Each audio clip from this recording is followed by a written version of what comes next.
Cada macaco no seu galho. Esse ditado popular resume bem o que se espera de uma república para que ela funcione de maneira harmônica,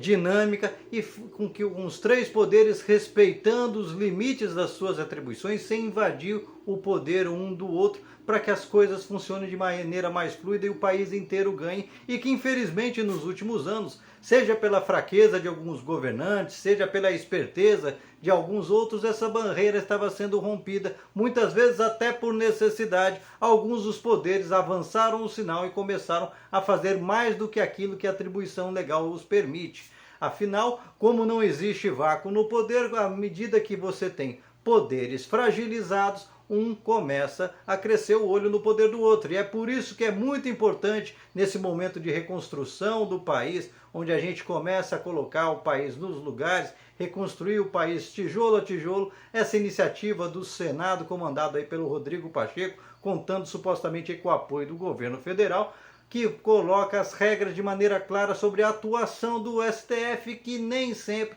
foi uma atuação, apesar de necessária em certos momentos, uma situação adequada, como esses dois pontos no quais as PECs atuam de maneira muito positiva. E o primeiro desses pontos é acabar com as decisões monocráticas, ou seja, aquela decisão que o juiz toma sozinho apesar de pertencer a um colegiado, ou seja, ele é um de 11 juízes, mas muitas e muitas vezes os juízes estavam tomando decisões sozinhos, decisões polêmicas que desrespeitam discussões que levaram anos e anos para se tornarem maduras e muitas vezes se tornarem leis, como muitas vezes acontece com leis que passam anos, até décadas em discussões no Congresso Nacional, através de deputados, passa por 2 turnos, depois passa no Senado, fazem alterações, vai para lá, vai para cá, até que se encontre um formato o desejado dentro do possível, vai para a sanção presidencial, o presidente sanciona e na hora que você acha que aquilo se tornou lei e passa a ser uma regra geral para todos, adivinha? Cai na mão de um juiz que não gostou da decisão, que tem um posicionamento diferente e a decisão dele estava passando por cima da vontade de todo mundo. Por quê? Porque aqueles que estão nos representando representam a maioria dos brasileiros. Portanto, isso não era correto. Não é correto até pelos olhos da própria Constituição, como bem lembra o jurista Walter Maierovitch, afinal, o Supremo é um órgão colegiado e quando a PEC vem corrigir isso, ele vem corrigir essa distorção que muitas vezes faz com que as coisas se percam. Até porque a gente vê que boa parte dos julgamentos, raras e raras são os casos onde existe uma unanimidade numa situação. Sempre tem um juiz com um ponto de vista diferente e as situações que envolvem o Brasil não podem ficar à mercê do julgamento de um e o outro. Portanto, esse é um primeiro ponto muito importante que essa PEC vem solucionar. Um outro ponto fundamental que essa PEC vem corrigir são acabar com os pedidos de vista por tempo indeterminado. Hoje em dia, um juiz, enquanto está no meio do julgamento, ele pode pedir de vistas do processo para avaliar melhor o processo e não tem tempo para responder. Quantos e quantos processos estavam no meio do julgamento, o cara levantou o dedo, pediu vistas e o processo está lá há anos mofando na gaveta dele, ajudando que aquele cara que estava sendo julgado muitas vezes saia impune, como parece supostamente ser o caso aí desse deputado Silas Câmara, que estava sendo julgado por suposto esquema de rachadinha e simplesmente num pedido de vistas aqui do André Mendonça, deu tempo de prescrever o crime dele e ele saiu impune, porque o julgamento acabou não tendo validade por conta do pedido de vistas. Com essa mudança, os juízes do Supremo, os ministros supremos terão até 6 meses para dar a devolutiva desses pedidos de vista, ou seja, acaba com aquela coisa do cara muitas vezes utilizar como um instrumento para abafar, para que as coisas não aconteçam. Portanto, isso traz celeridade, traz segurança jurídica para todo o país e enfrenta um grande problema que é a impunidade. Portanto, mais uma vez o Senado brasileiro está de parabéns por enfrentar essa verdadeira excrescência que são os pedidos de vistas que tornam as situações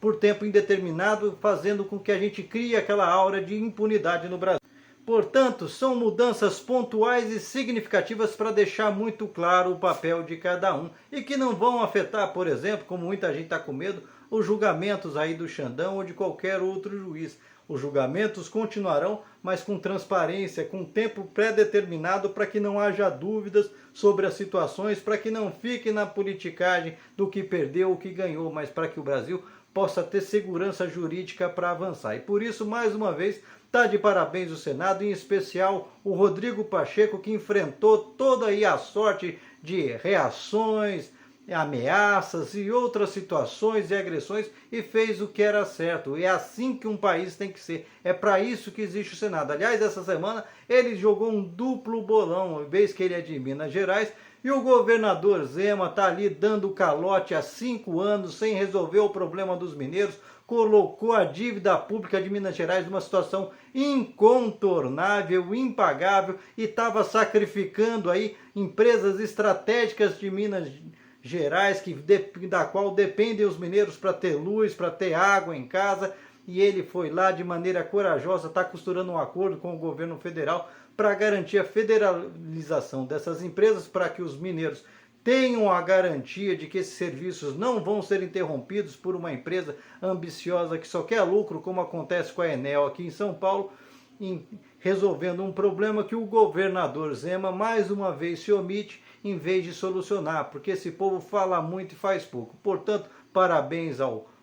senadores, parabéns ao presidente Lula,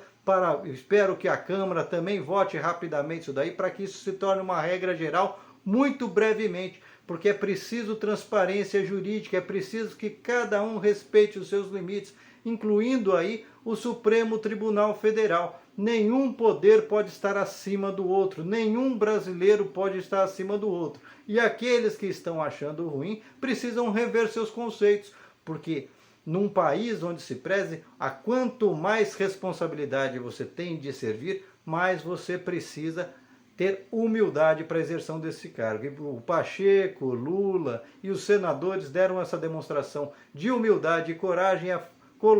reestabelecer a ordem nessa relação entre os poderes, e isso precisa ser respeitado, isso precisa ser glorificado, e agora pressionar a Câmara para votar isso rapidamente, para que se torne uma regra geral dos julgamentos daqui por diante. E você, qual a sua opinião a respeito? Deixa aqui o seu comentário, se inscreva no canal, senta o dedo para compartilhar, não esquece de deixar seu like, e vamos juntos na construção desse melhor Brasil para todos, onde ninguém é melhor que ninguém, mas todos são iguais perante a lei.